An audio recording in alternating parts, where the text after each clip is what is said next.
오늘 저는 뭐 어떤 학술적으로 엄밀하게 어떤 기준을 세워서 영화 이미지 텔링의 뭐 몇 가지 사례들을 학술적으로 연결시켜서 발표해 드리는 것은 아니고요. 여러분 대부분이 아마 이미지의 전문가이실 것 같은 느낌을 받았습니다. 그래서 영화는 이미지를 어떤 방식으로 조직해 가는가, 그리고 어떤 인상적인 사례 몇 가지를 소개해 드리자, 이런 소박한 마음으로 준비를 해왔습니다. 제가 오늘 그 4명의 감독의 여러 영화들 영상 클립을 사실 가져왔거든요. 편집을 해서. 근데 30분이라는 시간 동안 이것을 다 하기는 굉장히 어려울 것 같아서 제가 세 감독의 어떤 영화들을 선택적으로 보여드리면서 그 부분을 한번 설명을 드리도록 하겠습니다. 제가 오늘 말씀드릴 감독의 이름을 나열하면은 존 카니라는 감독이 있고요, 로이 앤더슨이라는 감독이 있고, 그리고 지아장커라는 감독이 있습니다. 뭐 아피차풍 위라세타쿤이라고 태국 감독도 하려고 했는데 시간이 없어서 아마 쉽진 않을 것 같아요.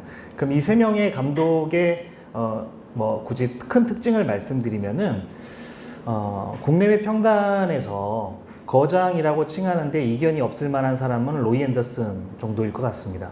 그리고 지아장커는 중국 6세대 감독으로 나이가 아직 이제 한 40대에서 50대로 넘어가는 이 정도의 나이일 텐데, 이미 그 첫 작품부터 아주 뭐 대단한 감독이다라는 찬사를 받았어요. 그런데 이제 연륜이 아직 그만큼 쌓이지 않았기 때문에 거장에 초입해 있다, 이런 생각이 들고요.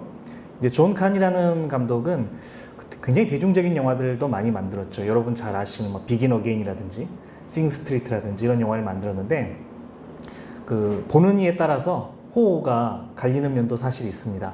그렇지만 음악 영화로서의 어떤 그 아주 중요한 특징들을 그의 영화가 함유하고 있다, 이런 생각이 듭니다. 그래서 존 카니의 영화에서부터 오늘 이야기를 드릴 텐데요. 10년도 더 됐죠, 이제 원스가 나온 지는. 이 영화는 이 존 칸이라는 사람이 원래 그 인디밴드, 그 더 프레임즈라는 아일랜드의 인디밴드의 베이시스트입니다. 그리고 여기에 등장하는 남자 주인공은 이 기타리스트예요. 보컬리스트고. 그리고 사실 여기에 나오는 남녀 주인공은 한마디로 비전문 배우인데다가 그냥 음악을 하는 사람들이었는데, 초저 예산으로 친한 사람들끼리 영화를 찍은 거예요. 그런데 미국 선댄스 영화제에서 관객상을 받고 그해 전 세계적으로 센세이셔널한 반응을 일으키죠. 네, 우리나라에서도 굉장히 크게 흥행했습니다. 왜냐하면 그 예산 규모와 그 정도의 이 홍보를 통해서 달성할 수 있는 흥행 기록은 넘어섰죠. 근데 이 영화의 힘은 뭐냐? 지금으로부터 정확히 100년 전에 1918년에 그 평론가 중에 한 사람이, 이탈리아의 이제 카뉴도라는 사람이 영화를 제7예술이라고 표현을 합니다. 그러니까 아버지 예술이 6가지가 있는 거죠. 당연히 미술도 아버지 예술이고요, 문학, 뭐 건축, 음악 다 아버지 예술이죠. 근데 이 존 카니의 영화 이미지 텔링에 있어서 가장 큰 미덕은 뭐냐면, 음악을 어떤 감정을 고조시키거나 아니면 뭐 감정을 끌고 들어갈 때 어떤 보조적인 수단으로 음악을 사용한다기보다는 이 음악이 갖고 있는 아주 본래적인 힘을 이 스토리텔링 배면의 상징적인 의미를 아주 확장하는데 음악을 굉장히 잘 활용해요. 그리고 이때 이 단순한 소품으로서의 오브제들이 있는데 이 오브제의 은유성이 있어요. 이거를 또 음악과 결합시켜 가지고 의미를 증폭시키는 어떤 이미지 텔링, 아주 특유의 이미지 텔링을 선보입니다. 이 영화의 그 줄거리를 말씀드리면 두 인물이 나옵니다. 남녀. 근데 멜로드라마의 공식을 따릅니다. 보통 멜로드라마는 마지막에 사랑을 다루는 멜로 영화일 때, 남녀의 사랑을 다루는 멜로 영화일 때 한 명이 죽거나 죽음에 준하는 수준에 이릅니다. 죽는 경우가 있고, 뭐 기억을 다 잃어버린다든지 이런 건 죽음에 준하는 거죠. 그러면 사랑이 회절되는 거죠. 훼손되는 거죠. 이루어질 수 없게 되는 거죠. 그러면 살아남은 사람은 희생을 경험하는 거죠, 또. 근데 그런 방식으로 사랑이 훼손된다는 것은 역설적이지만 사랑이 영원으로 연장되는 겁니다. 왜냐하면 가장 사랑했을 때 한 사람이 죽으면 살아남은 사람의 기억 속에서는 그 사랑이 훼손될 여지가 없거든요. 신화화되지. 멜로드라마는 그런 마지막에 현실에서 경험해보기 힘든 아주 극적인 사랑을 경험하게 하는 어떤 힘이 있죠. 근데 사실 이런 멜로드라마의 중요한 모티프 중에 하나가 애도입니다. 어떤 부재나 결핍이 우리의 마음속에 생기면 한마디로 정신분석적으로 보면은 거기를 향했다는 리비도를 전환을 해야 되잖아요. 다른 데로. 근데 이 과정이 힘들죠. 이 힘겨움에 대한 재체험 같은 거예요. 근데 이 원스라는 영화는 처음에 등장하는 이 남자 주인공도 최근에 사랑했던 여자가 자기를 떠나갔어요. 아일랜드 더블린에서 버스킹을 하면서 음악의 꿈을 키우고 있는데 가난하고 그래요. 여자는 떠나갔어요. 영국으로 가서 다른 남자를 만났다고 알고 있어요. 이 남자는 밤에 더블린의 거리에서 기타를 칩니다. 초저예산 영화에서 자연광 촬영이 돼 있어요. 자연광 촬영이란 말은 조명이 없단 말입니다. 그렇게 그냥 혼자 버스킹을 하면서 밤거리를 이렇게 절규하듯이 노래를 하는데 카메라가 그걸 바라보고 있죠. 근데 아까 이제 시간이 없기 때문에 그냥 일단 진행을 하면서 하겠습니다. 소리가 없어서 너무 아쉬운데, 예, 이게 지금 버스킹을 하는 이 장면이에요. 재생도 지금 잘 안 되는 것 같은데, 되네요. 근데 갑자기 이렇게 카메라가 움직이기 시작합니다. 이게 오프닝인데, 이 노래 가사는 나를 붙들어 달라, 한마디로 이야기하면 그런 건데, 이 아마 대사의 노랫말의 주인공은 떠나간 여자가 아닐까라는 생각을 하게 되죠. 그리고는 카메라가 전진을 하고 알고 보니까 그 카메라의 눈이 이 여자에 초점화된 포인트 오브 뷰였어요. 그리고 이 여자와 이 남자가 처음 만나게 됩니다. 근데 관중이 딱 한 명 있었던 거예요. 청중이 한 명 있었던 공연이었던 거예요. 근데 여러분이 놓칠 수 있지만 자세히 보면은 이 남자의 기타의 그 사운드홀 아래에 큰 구멍이 보이지 않습니까? 피크가 스크래치를 많이 내서 구멍이 아예 나버린 거죠.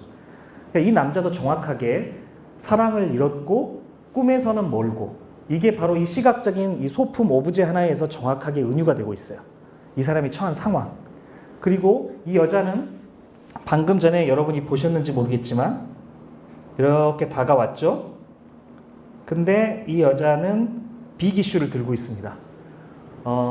밤까지 빅이슈를 팔아야 돼요. 노숙자들의 자활을 돕는 잡지로 알려져 있죠. 그리고 어떤 날은 꽃을 팔아야 돼요.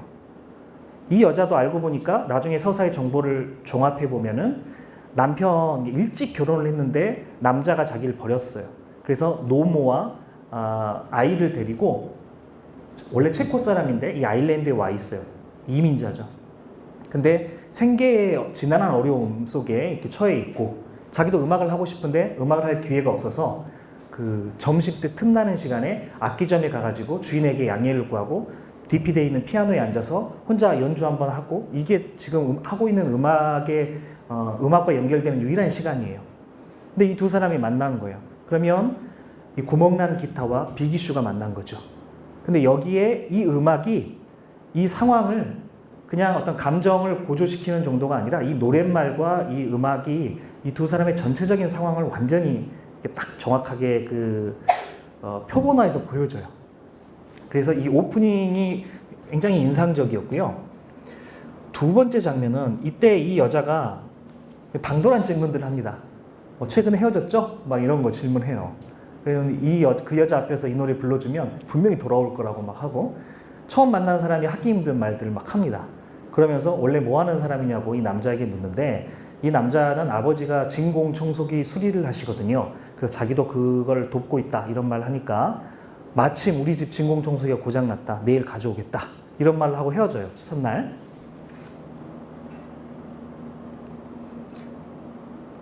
근데 이 둘째 날에 진짜로 이제 낮에 버스킹을 하고 있었는데 이 여자가 빅이슈를 들고 진공청소기를 더블린 거리를 가로질러서 진공청소기를 거기까지 끌고 왔어요. 네. 이런 여성분이 현실에서는 쉽지 않으려고 생각이 됩니다. 그러면서 갑자기 밥 먹으러 가자 해서 같이 밥을 먹고는 자기도 음악을 좋아한다. 그러면서 내가 점심 때 악기점에서 피아노 연주를 하는데 허락을 해주는 곳이 있다. 거기로 가자고 합니다. 그때 이 남자가 따라가요. 그곳에서 이 남자가 바깥에서는 한 번도 공개되지 않았던 자기가 쓴 노래를, 정확하게 악보가 되지도 않은 노래를 같이 연주하자고 하고, 남자와 여자가 협연을 합니다. 남자가 노래를 부르고 여자가 화음을 넣죠. 이 곡이 이제 Falling Slowly인데, 한마디로 무너져가는 나를 당신이 붙들어 주세요. 이런 내용이에요. 결국 저는 이 장면이 이 두 사람이 전에 사랑했던 사람들을 향해서 부르는 것일 수도 있고, 지금 옆에 처음으로 이제 완전한 화음을 이룬 이 사람에게 노래를 부르는 것일 수 있다고 생각합니다. 서사에서는, 스토리텔링에서는 과거에 해결되지 않은 그 서사적인 정보들이 의미화되는 매듭으로서의 결절점이 있고요. 또 앞으로 어떻게 이야기가 진행될 것인가를 한번 그 전조로서 그것을 예측하게 하는 결절점이 있습니다. 근데 이 두 양자의 기능을 한꺼번에 하는 결절점이에요, 이 장면이. 그래서 이 노래 가사의 힘과 이 음악의 그 어떤 정조와 그 다음에 이 두 사람의 어떤 상황과 이런 것들이 굉장히 맞아 떨어집니다. 이때부터 수용자들은 이 두 사람이 잘 됐으면 좋겠다라는 응원의 마음을 아주 싣게 되죠. 이게 지금 제가 설명을 더 드리려면 음악이 나와야 되는데 음악이 잘 안 나와서 죄송합니다. 이 마지막에 보면은요, 이 노래가 아직 끝나지 않았을 때, 아우트로 장면인데 가사는 끝났어요. 노랫말은 끝났는데 연주는 계속되는 장면에서 시퀀스가 바뀝니다. 보통 시퀀스가 바뀐다는 것은 이 시간과 공간, 이 장소 이런 것들이 다 새롭게 재편돼서 다른 단락으로 넘어가는 건데, 다른 단락으로 넘어가는데도 앞에 두 사람이 불렀던 노래의 아우트로가 쭉 계속 이어져요. 그러면서 두 사람이 군중 속으로 한쪽에는 구멍난 기타, 한쪽에는 고장난 청소기를 들고 군중 사이를 헤매면서 가는 뒷모습이 잡힙니다. 이것은 두 사람의 현실적인 삶 속에 지금 방금 협화음을 이뤘던 이 두 사람의 아름다운 장면들이 연장될 것이다. 그리고 또 연장될 수 있는지 지금부터 당신이 지켜봐라 라고 하는 이미지 텔링이죠. 네. 그러면 마지막 이제 한번 장면을 보시겠습니다. 자, 이 장면은 지금 어떤 장면이냐면요, 엔딩입니다. 아까 오프닝을 보여드렸죠. 이제 엔딩 시퀀스인데요. 엔딩 시퀀스는 여러 개의 쇼트들, 커팅이 이루어진 영상의 단락들이 조금 뭐랄까 개연성과 인과성을 갖고 연결된다기보다는 약간 점프컷 되면서 연결되는 일종의 몽타주 씬입니다. 근데 이 몽타주 씬은 남자가 한마디로 이제 영국으로 떠나기로 결정을 했어요. 음악을 하기로. 그리고 지금 내가 여기서 데모 CD를 만들었어요. 이때 데모 CD를 만드는 과정에 이 여자도 참여했고요. 거리의 약사들이 다 도와줬어요. 돈이 없어서 대출을 받아서 데모 CD를 녹음했는데 스튜디오에서 날밤을 새면서 했어요. 스튜디오가 이제 그 빌리는 값이 비싸니까 어떻게든 그 시간 안에 녹음을 하려고. 그리고 좋은 음악의 데모 CD를 이제 얻었고 영국에 가가지고 좋은 음반사를 이제 녹화로 가겠죠. 그러면서 여자에게 같이 가자고 했습니다. 여자는 오케이를 했어요. 그리고 진짜로 영국으로 떠나는 그날입니다. 근데 약속했던 여자는 오지 않았어요. 이 남자의 바로 그 순간부터의 모습입니다. 이 남자가 그 여자와 함께 했던, 아까 Falling Slowly를 같이 불렀던 이 악기점에 오지요. 그리고는 그 다음 장면은 이제 넘어가서 버스를 타고 공항으로 가는 장면이 나오고요. 공항에서 이제 절차와 수속을 밟는 모습들이 나옵니다. 지금 여기가 음악이 계속 깔리고 있는데 Falling Slowly가 다시 깔리고 있어요. 한마디로 우리가 최초로 아름다운 협화음을 이뤘던 그 아름다움의 순간이 마지막에 한 번 더 반복됩니다. 그런데 이때는 뭔가 허물어져가는 그런 정조가 있죠. 이제 우리는 비극을 맛보기 시작한 거예요. 두 사람이 이어지지는 않았구나라는 거죠. 그래서 무너져가는 나를 당신이 좀 붙잡아 달라. 이 메시지가 그 현실과 그 음악 사이에 낙차, 이 낭만적인 아이러니가 발생을 합니다. 이 사람이 지금 울고 있는 걸까요? 웃고 있는 걸까요? 약간 웃고 있는 것 같은데 표정이 울음과 웃음 사이에서 왔다 갔다 합니다. 그런데 그 다음 장면에서 이 피아노가 배달돼 있어요. 그러니까 자기가 영국에 가서 음악을 하기 위해서 아빠한테 돈을 꿨는데 아빠한테 꾼 돈의 상당수를 지금 이 여자의 피아노를 사는 데 썼어요. 피아노가 여자 집에 배달됐는데 여자가 왜 오지 않았을까가 그냥 한순간에 짧은 쇼트로 설명이 되는데 저 사람이 지금 남편입니다. 남편이 와 있는 거예요, 지금 집에. 그래서 그 집안에 엄마와 그 여자의 입장에서 엄마와 남편과 아이가 다 같이 있고요. 그 이웃에 사는 다른 이민자들도 와서 아주 아름다운, 대사는 없습니다. 아름다운 그 집안 풍경이 나와요. 근데 잘 보시면 피아노 연주를 하다가 크레인숏으로 이제 그 카메라가 뒤로 쭉 빠지죠. 그때 연주를 멈추더니 여자가 창밖을 봅니다. 이건 관객만이 알 수 있어요. 이 사람이 지금 무슨 생각을 하고 있을 것인가, 피아노를 연주하면서. 다른 가족 구성원은 모르는, 우리는 지금 영화를 본 사람들이며 이 남녀가 어떤 상황을 경험해 왔고 지금 어디까지 이르렀는지 그 감정선을 우리가 따라왔기 때문에 이 여자가 바라보고 있는 저 허공을 바라보고 있는 저 시선의 의미를 좀 알 것 같아요. 그리고는 카메라는 쭉 빠져서 방금 전에 더블린의 빈 거리를 이렇게 쭉 돌아서 잡습니다. 그러면 피사체가 없는 허무한 이 거리를 왜 잡느냐? 수용자에게 이 거리에서 이 남녀가 보냈던 시간, 두 사람이 누렸던 감정 알지 않느냐? 빈 거리를 잡아주는 것으로 이 마무리가 돼요. 그러니까 지금 이 이미지텔링은 음악이 없어서 제가 지금 설명을 다 잘 못 드렸는데, 이 음악이 그냥 표층적인 서사 정보 배면에 있는 어떤 상징적인 메시지 또는 어떤 상징적인 전원이라고 할까요? 이런 것들의 음악이 어떻게 부합해서 같이 가는가, 그리고 소품으로서의 오브제들이 이 음악과 이 서사에 어떻게 달라붙어서 잘 조화를 이루는가를 보여주는 이미지텔링 사례라고 해서 제가 가져와 봤습니다. 그 다음은요. 네, 그 다음은 이제 로이 앤더슨이라는 사람의 영화를 제가 보여드릴 텐데요. 로이 앤더슨의 영화는 제가 생각할 때는 가장 회화적인 영화다라는 생각을 합니다. 가장 회화적이죠. 이분은 이제 나이가 많이 드셨는데 영화를 뭐 십몇 년 만에 한 번씩 찍고 그리고 잘 은둔해서 생활합니다. 근데 영화를 볼 때마다 느끼는 건데 이 사람의 영화다라는 것을 이름을 감춰놓고 보더라도 이거 로이 앤더슨 영화 아니야? 라고 할 수 있을 정도로 작가적인 날인이 아주 뚜렷합니다.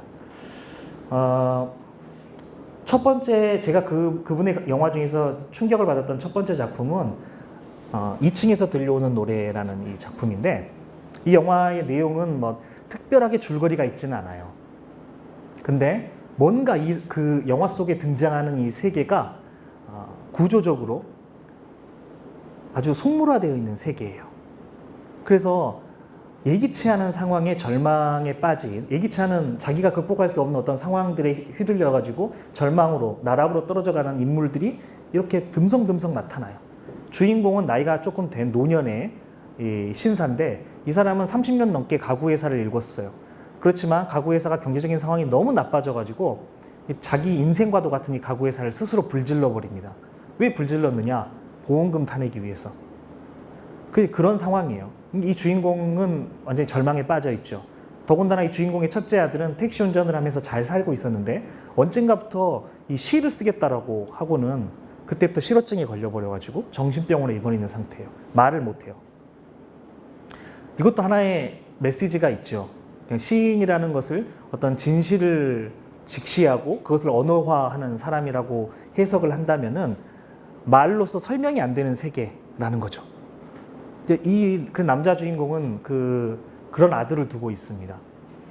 근데 남자 주인공이 이제 타락했고 속물화되어 있다는 것은 여러 증거를 통해서 나타나는데, 자기하고 오랫동안 그 친한 친구가 있었어요. 근데 그 친구로부터 큰 돈을 빌렸거든요. 근데 그 친구가 자살을 해버립니다. 그러면 슬퍼해야 되잖아요. 이 주인공 입장에 슬퍼해야 되잖아요. 근데 친구가 나한테 큰 돈을 빌려주고 어떤 서류도 남아있지 않기 때문에 내가 빚을 졌다는 것이 없어요. 그런 증거가 없어요. 그래가지고 오히려 안도했다는 순간이 그런 말들이 나와요.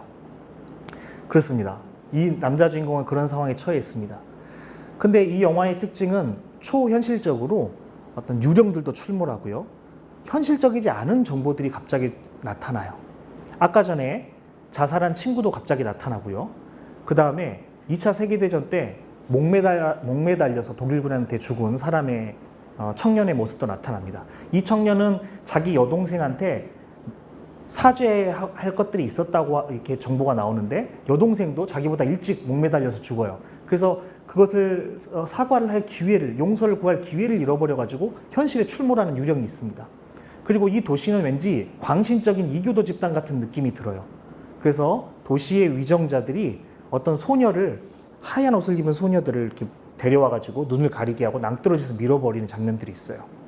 그러면서 일종의 그 지라르가 말하는 희생자의 같은 그런 장면들이 또 있습니다. 제가 이런 그 파편적인 정보들을 나열한 이유가 이 마지막 장면 때문에 그러는데요. 이 영화는 고정 카메라가 움직이지 않습니다. 딱 고정돼 있어요. 그리고 어떤 구도도 이렇게 조금 회화적인 구도로 돼 있어요. 이건 반드시 회화적이라고 설명하기는 좀 그렇지만 지금 이 사람은 주인공은 아니고요. 이 십자가상을 막 버리고 있잖아요. 어떤 일이 있었냐면 이게 딱 2000년도에 나온 영화인데 예수님 탄생 2000년이 지났기 때문에 어떤 큰 엑스포에서 예수상을 팔면 큰 돈 벌 수 있다. 이런 말을 합니다. 그리고 인생이란 것은 아무거나 사들여가지고 영 하나 더 붙여가지고 파는 게 인생의 성공이다. 이런 대사가 반복돼요. 그래서 이 남자도 예수상을 엄청 사들인 거예요. 근데 망했죠. 안 팔리니까. 이것 자체가 이 시대의 타락상을 보여주는 어떤 하나의 상징인데 궁시렁궁시렁 하면서 십자가상을 다 버리고 있습니다. 그리고는 이게 남자 주인공인데 이 남자 주인공도 자기가 산 십자가상을 버립니다. 지금 중단 없이 한 6, 7분 동안 그냥 진행된 거예요. 커팅이 없이 진행돼요. 고정되어 있어요. 근데 이 남자 주인공이 갑자기 뒤를 돌아보는데 뒤에서 어떤 사람들이 자기한테 다가오고 있었음을 알게 되죠.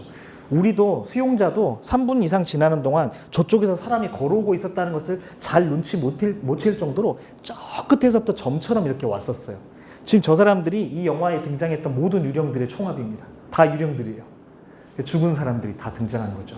그러니까 이 남자는 타락했고 이 세계는 속물화되었고 자기는 이제 무기력하고 뒤에서는 죽음의 그림자가 육박해 오는 겁니다. 지금 이런 상황인데 이 남자 주인공이 왜 나를 좀 쫓아다니느냐고, 나 진짜 열심히 살았을 뿐이고 그냥 맛있는 밥 먹고 싶어서 최선을 다했을 뿐이다. 나한테 다가오지 말라고 갑자기 이 통을 던져요. 그러니까 모든 사람들이 막 그 유령들도 사람처럼 막 도망가요 또. 근데 한 유령만 계속 쫓아오죠. 이 유령은 아무 죄 없이 이 도시의 위정자들에 의해서 낭떠러지서 밀쳐져가지고 죽은 눈이 가리워진 하얀색 옷을 입은 소녀예요. 이 소녀가 계속 육박해오자 지금 여기에서 지금 사람들이 한꺼번에 일어나는 굉장히 충격적인 장면이 있는데 이게 다 유령들입니다. 이 장면을 보고 있다가 굉장히 큰 반전이에요. 여기가 다 유령들의 도시인 거예요. 그래가지고 이 유령들이 한꺼번에 이제 몰려오기 시작합니다. 그리고는 갑자기 카메라 너머의 어디를 보는 것 같은 제스처로 엉거주춤 섭니다. 이 장편 서사 영화에서는 이런 장면들을 흔하게 볼 수 없죠. 그냥 연극적인 순간이기도 합니다. 움직임은 굉장히 없는 정적인 영화지만 영화적인 어떤 내러티브 관습과는 대단히 먼 장면들이에요. 그리고는 뒤에서는 점점 이제 육박해 오고 이때 갑자기 음악이 많이 나오는 영화가 아닌데 음악이 막 나와요. 저는 이 영화 같은 경우는 초현실적인 어떤 상황들, 서사와는 리얼리즘적인 어떤 개연성 있는 서사와는 거리가 멀지만 여러 가지 상징적인 지점들이 한 방에 이렇게 몰려서 중층적인 해석을 유도하는 이런 장면을 향해서 지금까지 진행되어 왔다라는 생각을 하거든요. 아주 특수한 어떤 이미지 텔링이고요. 제가 여러분들한테 제가 에드워드 호퍼라든지 아마 조형교육학회 우리 선생님들이시기 때문에 에드워드 호퍼의 그림이 늘 생각났고 이 사람들의 회화적이 다 보시면은 느낌이 그렇지 않습니까? 네, 바깥에 공간이 있고 그 열려진 창 안에 고독의 기운에 휩싸인 사람이 정적으로 가만히 있어요. 몇 분간 막.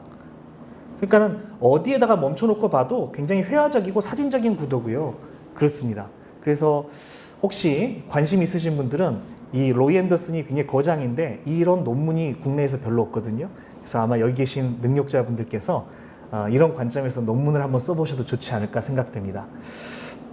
제가 아까 전에 7분에 시작했는데 그 37분에 끝내도 될까요? 지금 29분이긴 한데. 네.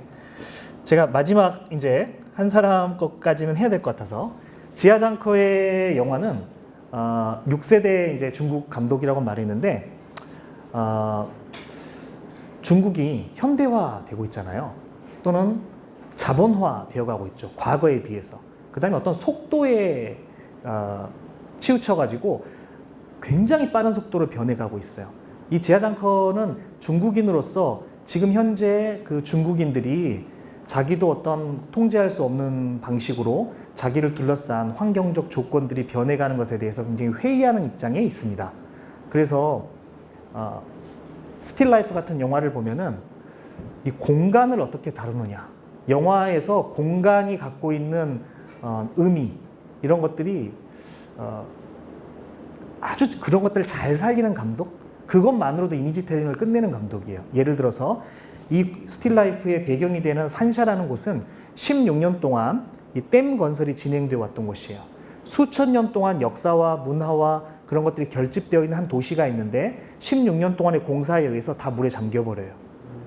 2년 만에 16년 동안 공사가 진행되었고 2년 만에 물에 잠기죠.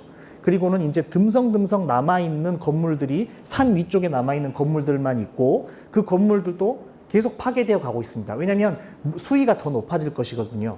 그래서 많은 노동자들의 망치 소리가 계속 이 영화 내내 들립니다. 남아있는 건물들 허무는 소리예요. 그리고 그 건물 외벽에는 수심 152.6m 이런 게 다 붙어 있어요.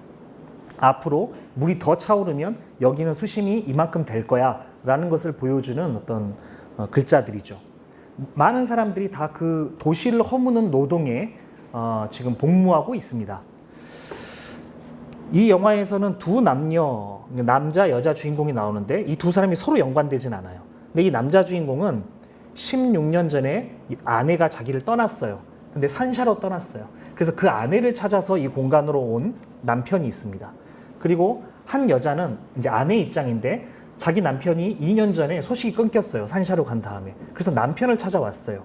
그러면 이 남편과 이 아내가 찾는 각자의 아내 남편은 이 산샤라는 공간, 16년 동안 파괴가 진행돼서 2년 만에 물에 잠긴 이 공간과 그야말로 밀착되죠. 그래서 이 공간의 의미와 이 두 사람이 찾는 남편과 아내의 의미는 이제 밀착이 되어 있는데요. 여자는 남편이 다른 여자가 생겼다는 것을 알고 떠나갑니다. 근데 이 남편은 자기 아내를 끝내 찾아요. 여기에서 그 건물을 허무는 노동을 하면서 거주하면서 결국은 아내를 찾아내는데 그 아내는 팔려나가 있어요. 그래서 돈을 주고 다시 사야 됩니다. 근데 그 돈이 굉장히 커요. 그럼에도 불구하고 아내를 자기가 데려와야겠다는 생각을 합니다. 그 순간에 어떤 대사가 많이 있는 건 아니고요. 지금 이 아내를 만난 거예요, 이 남편이. 이것도 굉장히 사진적이죠. 근데 사탕을 주고받습니다. 이 사탕을 주고받는 것만으로도 내가 너 데리러 올게, 이런 게 지금 되는 거예요. 근데 그냥 충격적인 장면인데요. 이 뒷 장면 한번 잠깐 보시면 방금 전에 건물이 허물어져 내렸어요. 이 건물이 허물어져 내립니다. 그러니까는 이런 상황들이 계속 아무렇지도 않게 벌어지고 있는 공간적인 조건 아래에서 어떤 장소의 혼이 이루어지는 거죠. 인간의 정주의 조건으로서의 장소감이 상실되는 공간 안에 두 사람이 포박되어 있는 거예요. 그리고 이 남편은 이 아내에게 특별한 말은 않지만 내가 너 데리러 올게 라는 것을 명확하게 지금 전달한 셈이고요. 이 영화에서는 이 노동자들의 건강하게 벗은 몸들이 어떤 유일한 활기입니다.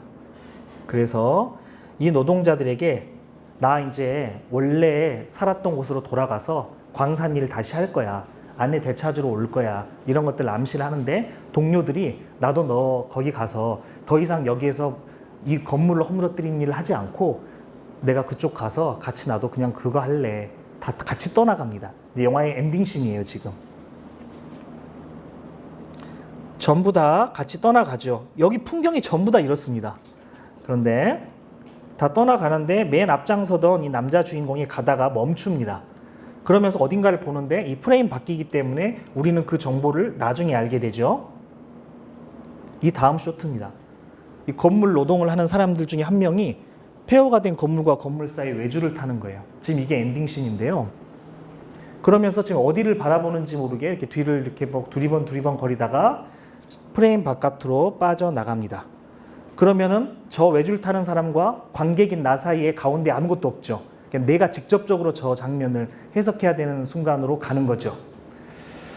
여러 가지 해석이 있을 수 있습니다. 그런데 중국인들이 한 발짝도 바깥을 내디딜 수 있는 자기 나름대로의 권리를 상실한 채 이미 정해진 길, 한 길밖에는 갈 수 없는 그럼에도 불구하고 그 길에서 정확한 균형을 유지해 가고 있는 이런 인물의 모습이 지금 나오는 거예요. 한마디로 이것은 굉장히 무거운 절망이지만 작은 희망이기도 합니다. 이 장면을 보여주기 위해서 지금까지 이미지 텔링이 되어 온 것이죠. 30분이라는 짧은 시간 동안 뭔가를 다 설명하기는 쉽지 않은 것 같습니다. 근데 지하장터까지 제가 이렇게 설명을 드렸고요. 이 세 사람의 어떤 이미지 텔링 방식이 학술적인 기준에 의해서 엄정하게 나눠진 건 아니고 아주 좋은 이미지 텔링의 사례를 제가 병렬적으로 가져와서 여러분들한테 한번 소개를 해드렸습니다. 이따가 뭐 토론 시간에 뭐 질문하실 분들이 있으면 그때 더 이야기를 나누도록 하겠습니다. 들어주셔서 감사합니다.